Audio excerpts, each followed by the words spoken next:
Welcome to the UGC lecture series. This is the EPG Pathshala lecture series on data structures. Now, in this module, we will be talking about the design of algorithms. In the previous module, we have spoken about the analysis of algorithms. So, these are the people who are contributed, who have contributed to the content. So, let us look at what are the learning objectives of this module. It is to understand the different algorithm design techniques, to know the type of problem that can be solved with different design techniques, and to take the same problem and explain how it can be solved using two techniques.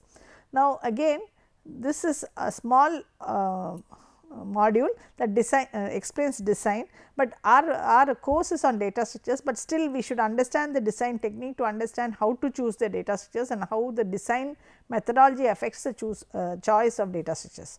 So, the keywords here are design, types of design techniques, brute force, sub problem solving and so on. So, let us look at algorithm design technique. What is this algorithm design technique? Now, algorithm design technique is a general approach to solve problems algorithmically, and it can be applied to a wide variety of problems from different areas of computing. So, our job in algorithm design is not to look at a particular problem and see how it is designed. We are looking at a general method of design which can be applied to a class of problems. So, why should we do this? It provides a guidance in designing algorithms for new problems, because if you find a problem that is similar to this or almost similar to this, we can get a guidance, and it represents a useful collection of tools with which to do design. So, that is why we are going to talk about algorithmic design techniques. So, there are many techniques available. Which are the most used techniques? The one that is obvious is brute force, that is, you just do not do any design technique, you just design it as it goes. Decrease and conquer, from the name itself you know that you can decrease some parameter and then try to conquer the problem. Similar to these three are similar: decrease and conquer, divide and conquer, transform and conquer. All of them are sort of taking the whole problem, reducing it in some way and making it into sub problems or so, and then conquering the problem. So, that is decrease and conquer. Divide and conquer, divide it into 2, divide it into 3 and so on. Transform and conquer, by transforming the original problem into some way, transforming it in some way, you will get a smaller problem which you can solve and conquer. Then you have greedy techniques. The basis of greedy techniques is that you try to solve a problem by looking only at the local conditions. Okay. Then dynamic programming. In dynamic programming, the basis is whatever you have done before, you store it and try to reuse it. I will come to this a little bit in detail, the conceptual aspects as we go along. Backtracking, again you solve a problem, you go one step and you find that that step does not give you what you want, then you backtrack and start from the previous point and go to another alternative. And then some genetic techniques, we will talk about this a little more as we go along. So, brute force, this brute force method is you do not use any design technique, you just based on the problem statement and definition of the concepts involved, you directly start solving the problem. So, example is sequential search, exhaustive search for travelling salesman problem and knapsack. I will be talking about this knapsack and the travelling salesman problem a little bit as we go along. Simple sort, selection sort, bubble sort. I am assuming you know what are sorts, but anyway, selection sort, bubble sort, and computing n factorial. All this you can do. Please remember that any of the problems that we talk about can be solved using any of the design techniques. It is not that you cannot solve it, but then some of the design techniques naturally fit into some class of problems. Okay. For example, knapsack problem we are going to discuss again when we are describing another design technique. So, brute force obviously you can use for any of the problems, you are just taking the problem statement and its definition, just writing the problem. So, compute n factorial where x is a real number and n is a natural number. So, this is what you want. So, this is a typical problem that you can solve. Efficiency of class is n. Compute n factorial, again the efficiency class is n. So, here we have factorial n, f is equal to 1 for I is equal to 1 to n do, f is equal to f factorial into I n I, and this is p into x power. So, this is different methods of doing the these are similar problems, if you can see, that is why we have written it similar problems, but completely different problems. Okay. So, next we go, that is brute force. Next we go to what is called decrease and conquer. Now, the basic idea is you exploit the relationship between the solution of a given instance of a problem and a solution of a smaller instance of the same problem. So, what are you doing? You are trying to say that if I have a solution for a instance of a problem, if I find the solution for a smaller instance of the problem, I can apply it here, the similarity between that or relation between that. By successfully reducing the problem's dimension, we eventually arrive to a particular case which you can solve directly without using any other, directly you can solve it without using reducing it. So, the decrease and conquer steps are as follows: reduce the problem instance to a smaller instance of the same problem, solve the smaller instance, extend the solution of smaller instance to obtain the solution of the original instance. So, this can be implemented in two ways, either as top down or bottom up, also referred to as inductive or incremental approach. Okay. Now, what is this top down bottom up? We will come to that. So, such an approach could lead us to an algorithm which is more efficient than the brute force. That is why we are looking at this design technique, and sometimes it is easier to describe the solution of a problem by referring to a solution of a smaller problem than by describing the solution explicitly. Okay. So, there are three types of decrease and conquer. So, we are talking about decrease and conquer. There are three types of decrease and conquer: decrease by a constant, decrease by a constant factor, or you have a variable size decrease. Now, what does this mean? Decrease by 1, that is you keep on decreasing by 1 till you find a solution to the trivial problem, and then go keep increasing by 1 and by substituting the solution. So, insertion sort is an example, graph traversal problems, the depth first search and breadth first search are examples, topological sorting, that is in a graph how you solve it, algorithm for generating permutations and subsets, these are all solved by this decrease by a constant. Usually it can be 1, it can be more than 1 also. Decrease by a constant factor, decrease by half, decrease by like that. So, binary search and binary search, where you decrease the problem by half, solve the first half, solve the second half, join it. For solving the first half, you divide it into 1 by 4, 1 by 4 and so on. So, this is typical problems that are solved this way.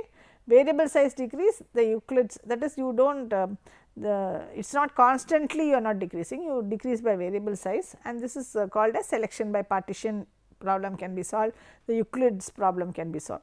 I am not going to the algorithms per se for each of one, then that will be a complete algorithm course. What we are trying to say is this particular decrease and conquer method can be used to solve these problems naturally. It actually gives you a solution to the problem naturally. Okay. So, let us take a decrease and the same power problem we can also solve it by decrease and conquer. So, you have x to the power of 2m. You can say that this will be x into x if m is equal to 1, and will be x to the squared m minus 1 into x squared m minus 1 if m is greater than 1. So, power 3 x comma m, if m is equal to 1, then return x into x, else p is equal to power 3 x, this is the decrease by a constant. You started with m, now you decrease by m minus 1 and then you return p into p. So, you will keep doing this. Okay. So, m is, let us assume m is equal to 5. Okay. So, you are trying to solve x squared 5 times power of x. So, if m is equal to 1, it is not 1, it is 5.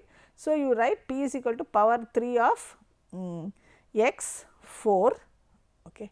And then you go again, it is 4. So, x 3 and so on. And when you are coming back, you will put those values again and come. You will, when will you end this algorithm? When m becomes 1. So, when if m is equal to 1, you will return this. So, this whole thing, that the call with the last call will return 1, I mean x into x, and then you will call again and again and again. So, this is how the problem is done. Similarly, here we are decreasing by a constant factor. This is power 4 x n. So, x into x is if n is equal to 2, and if it is not, then you, if n is greater than 2, then you do n by 2 n by 2. So, that by a constant factor. So, you just see that you are decreasing the problem. What is the point decreasing the problem? You keep decreasing the problem in some way such that you reach a trivial solution. In this case, the trivial solution is if m is equal to 1. In this, the trivial solution is if n is equal to 2. So, the reduce the problem into smaller problems by a factor of at least 2. solve recursively and then combine the solutions. So, insertion sort, as we already told, topological sorting, binary tree traversal recursion problem, computing the length of the longest path of a binary tree, again the recursive version, then computing Fibonacci series to the recursive version. So, let us take decrease by 1 algorithm, insertion sort of you are decreasing by 1 n minus 2, insert a n minus 1 into the sorted list you get by calling this and return the sorted list n minus 1. Now, when you call this, again what you will do? You will do n minus 2 minus 1 and then n minus 3 minus 1 and so on till you come to a trivial case where the value will be sort a 0. So, the most well known, so that is about the decrease and conquer. Similar to that, but slight change in name, is the divide and conquer. This is the most well known algorithm design strategy. You just divide the instance of a problem into 2 or more smaller instances, 2 or more. There we divided by a constant factor, but we got only one instance. Okay. Here we have 2 or more similar instances, smaller instances. You solve the smaller instances recursively and obtain the solution to the original instance by combining these solutions. So, obtain the so what you do, the difference between decrease and conquer and divide by and conquer is decrease is you are taking a problem, decreasing by 1 or a factor and solving the problem till you get a trivial solution. I mean till you come, I mean recursively call and call till you get the terminating condition, as it is called. In divide and conquer you do not have one, you have 2 problems. You divide the problem into 2 smaller, at least 2 small or more also, but at least 2. So, and then you solve the smaller problems recursively again by dividing into 2 and 2 and 2 and so on, and obtain the solution to the original version by combining them. So, this is the most well known design technique. So, divide to solve smaller problems recursively. The solution to the original problem is formed from the solution of the sub problems, at least 2 recursive calls in the routine. So, because you say you have to divide it into at least 2 or more. So, in the previous decrease and conquer you will have only one recursive call each time, here you will have 2, at least 2. So, in general if iterative solutions are available, recursive calls may be relatively inefficient, that is the problem. Tower of Hanoi is a typical example, merge sort, binary tree sort and so on. So, divide and conquer, you have a problem of size n, at least you divide it into 2. So, sub problem of size n by 2, sub problem of size n by 2, solution to sub problem 1, sub problem 2, and then you combine it. Now, this sub problem 2 may divide into n by 4 and so on. In general, it leads to a recursive algorithm. So, how does it lead into recursive algorithm? The divide and conquer, smaller instances that result in the divide step are instances of the original problem, true for a sort and min problems. If the new instance is small instance, it is solved using the method of small instances. What do you mean by this is, in our case we saw m is equal to 1 or you sort 2 numbers only. If the new instance is a large instance, it is solved using the divide and conquer method again. So, what you do, you start with a, we will assume that small instance is the terminating condition, in other words. You start with a big problem, divide into small, 2 small, and these 2 small may result in a terminating or non-terminating, which non-terminating again called divide and conquer. So, that is by definition divide and conquer is a recursive methodology. Generally, performance is best when the smaller instances that result from the divide step are approximately the same size. So, that is why we divide it by 2. Now, let us take an example of find the min of a very large list. So, find the minimum of 20 elements. So, divide into 2 groups of 10 elements each. Find the minimum element in each group somehow, we are not telling how. Now, compare the minimums of each group to determine the overall minimum. So, what are you doing? You are taking a problem of 20, you are trying 20 elements, you are trying to find the min of 10 elements, min of 10 elements, and then you are comparing the 2 mins and trying to find the min of that. Now, when we define it in recursion, you divide it into 2 groups of 10 elements each, then find the minimum element in each group recursively. The recursion will terminate when the number of elements is less than or equal to 2, that is the terminating condition. At this time, the minimum is found using the method for small instances. Comparing the minimums of the 2 groups to determine the overall minimum. So, what you do? You divide it into 20 into 10, 10, then 10 into 5, 5, each of the 10s. So, you have now, you start with one problem, you divide it into 2 problems, each of the 2 problems results in 2 each. So, you have 4 problems at the second step, and then each of that you divide. Now, you have 5 5. So, you each of the 5s you divide into 2, you have 3 2 3 2 here. Okay. So, this 2 is solved terminal problem, you just compare it actually, you do not call it again. The 3 again if you want you can divide. So, you will get 2 and 1, which again is trivial. So, you have landed up with 2 1 2 1 1 2 2. So, 6 problems which can be solved terminally. Then you take those two, find the minimum of those, go up, take those two, find the minimum, go up and so on. So, compare the minimums of two groups to determine the overall minimum. So, divide the input, this is the merge sort algorithm, input the input sequence in half, recursively sort the two halves, basis of the recursion is sequence with one key. So, that is the basis, it is called terminating condition, it is called. Combine the two sorted sequences by merging them, we will see this with an example. So, suppose you have this, you are you have divided into 2. So, you have 8 2 4 6 here and 1 3 2 6, we just divided the problem, we have not done any sorting. Then you have this 8 2 4 6, you divide into 2. So, you have 8 2 and here you have 4 6. Then you compare 8 and 2. So, you have 2 8 here, you compare 4 and 6, you have 4 6 here. Now, what you have to do? You have to compare these two.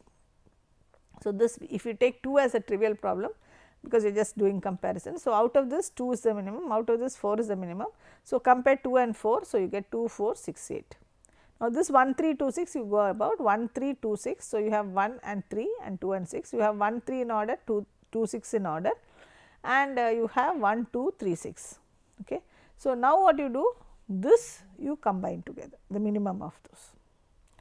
Next we have, so now what have we done? We have seen two types of conquer type of techniques. One is decrease, where we had resulted in one recursive call, while divide and conquer we had at each step you had at least 2 recursive calls. Now you have transform and conquer. This is again a version of the same type. The problem is modified to be more amenable to a solution. In the second stage the problem is solved. So, for example, the problem simplification is 1, change in the representation is 1, problem reduction is 1. There are 3 techniques. So, problem simplification example is pre-sorting, finding 2 closest number in an array of numbers. So, the brute force solution is of the order of n square. If you transform and conquer with pre-sorting, you do a sorting order first and then do it, then you have the order of n log n. Change in the representation, if you represent the numbers in a particular representation, this is the data structure AVL trees, you can guarantee a order of n log n, but of course, to bring it into the representation you need some time.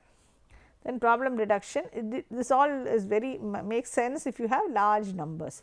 Problem reduction, least common multiple. So, LCM m comma n is equal to m into n divided by GCD m comma n. So, here you are doing a problem reduction using GCD instead of LCM. So, these type of transformation of the input to help you to solve the problem in a faster way is better way is called transform and conquer. So, first thing what you do, you did a pre-sorting so that you could solve the problem. The second one you represented it differently. Third time you did a problem reduction. So, you basically have the initial problem, you transfer it into another problem with a new representation, solve the new problem. So, there are 3 variations: instance simplification, representation change and problem reduction, which you already saw.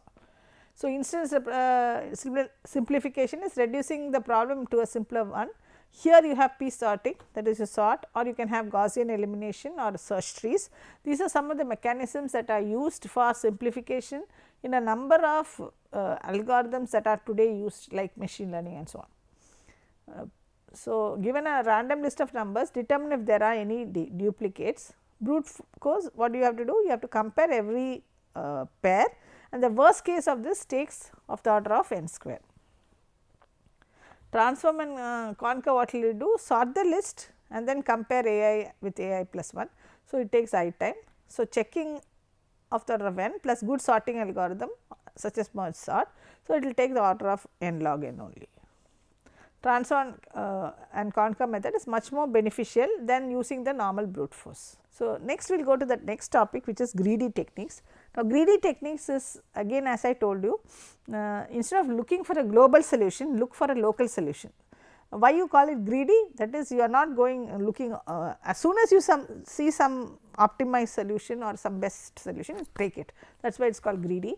So, constructs a solution to an optimization problem piece by piece through a sequence of choices that are feasible. That is, you take the choices are feasible according to what situation you have now. So, satisfying the constraints locally optimal, this is what I was trying to tell you, with respect to some neighborhood definition. For saying locally optimum, you have to define something called a neighborhood.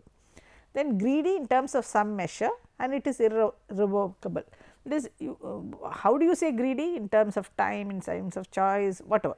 So, for some problems it yields a globally optimal solution also, sometimes it need not. We are mostly interested in the former case in this class, that is, we are not bothered if it does not give you a optimal global solution. So, this optimization you have to define by an objective function normally and by a set of constraints. So, take what you can get now strategy, that is what I was trying to say. Normally for this greedy, I take a typical example of a buffet, and in a buffet you just go around and you have the cost. So, you go around, as soon as you see within that range, if you see the most costliest, you want, your aim is to eat for the maximum money.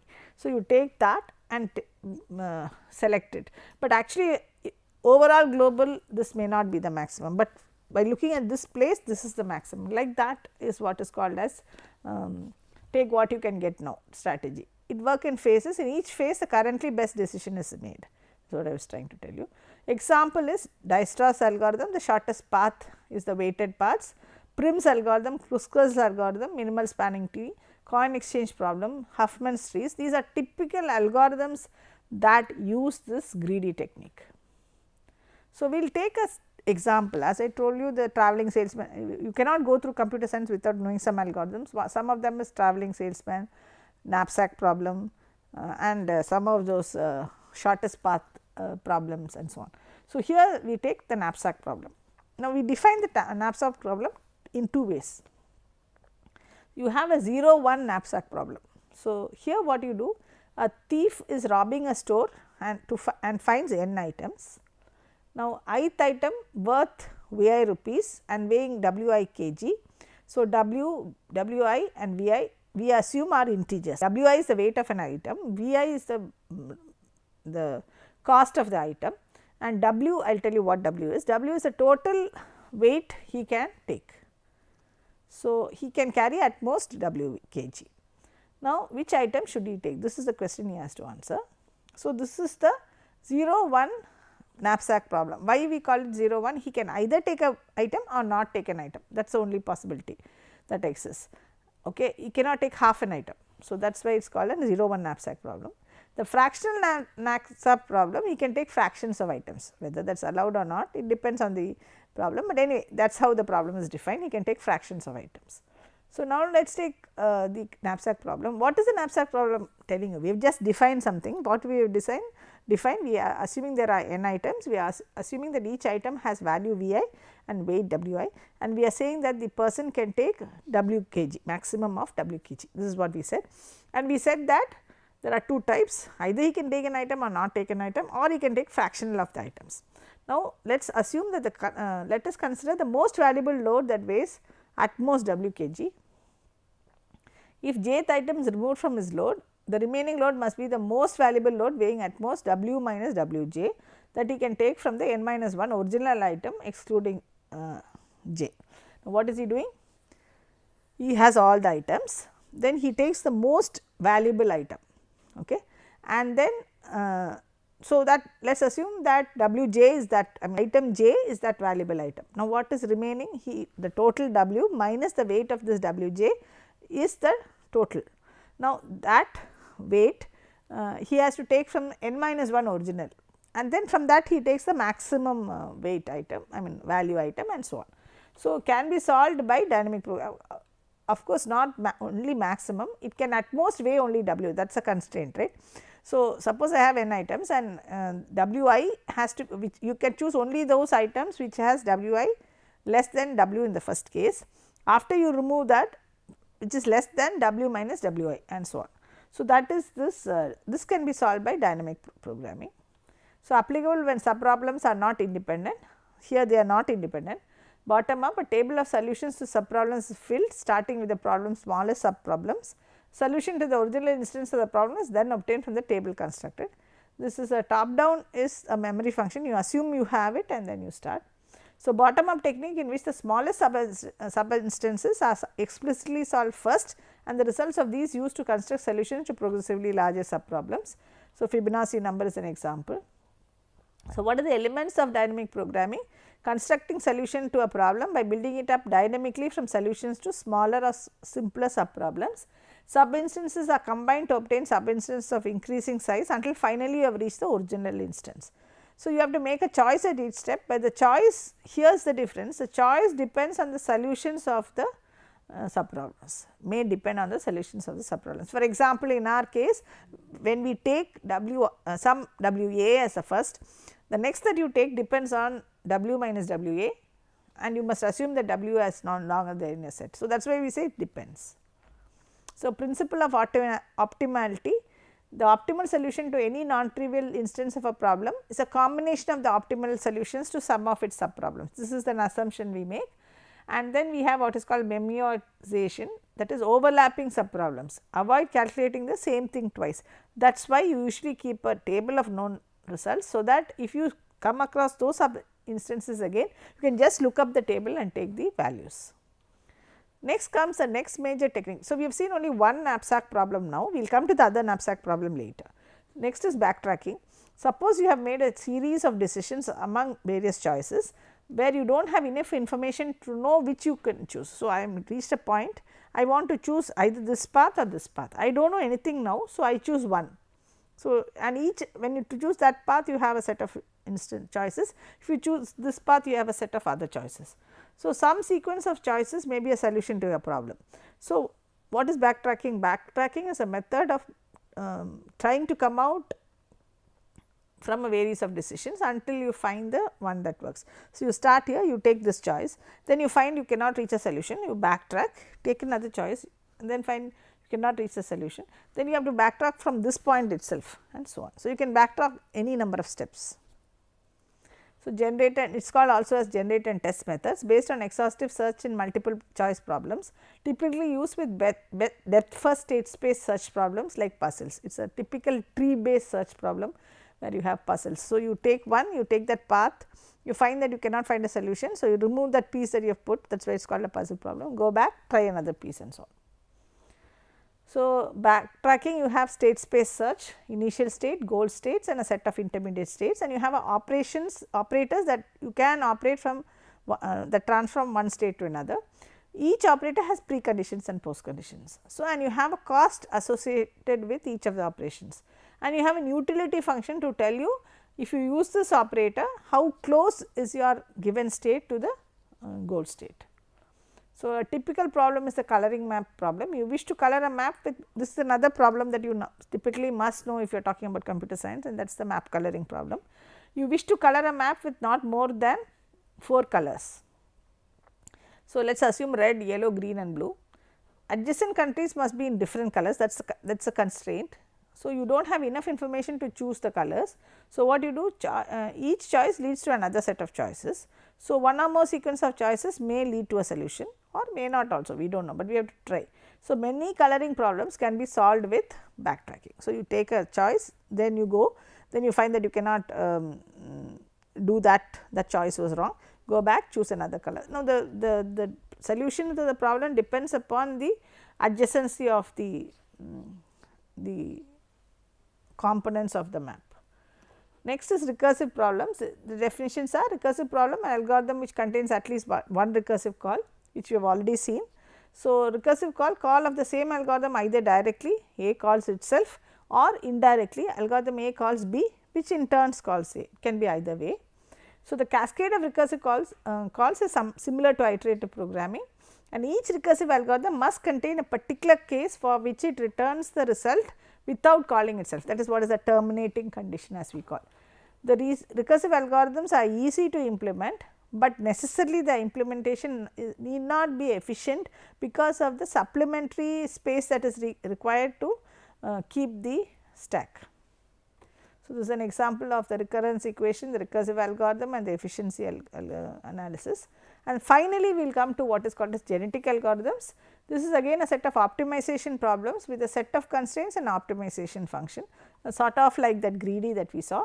A solution that satisfies the constraints is feasible. So, you search for good solution among the possible solutions, but the problem is the best solution may be missed. A solution is coded by a string also called as chromosome. So, a string fitness is a measure of how good a solution it codes. Fitness is calculated as a fitness function. So, what is the three operators that you have in a genetic algorithm are selection, crossover and mutation. So, normally they talk about it in terms of generations. So, you choose a 2 parent chromosomes, that is from the set of the population, all the people in that particular population, you choose 2 parent chromosomes, that is according to their fitness. Then crossover is the procedure by which these 2 chromosomes are mated to create a new offspring.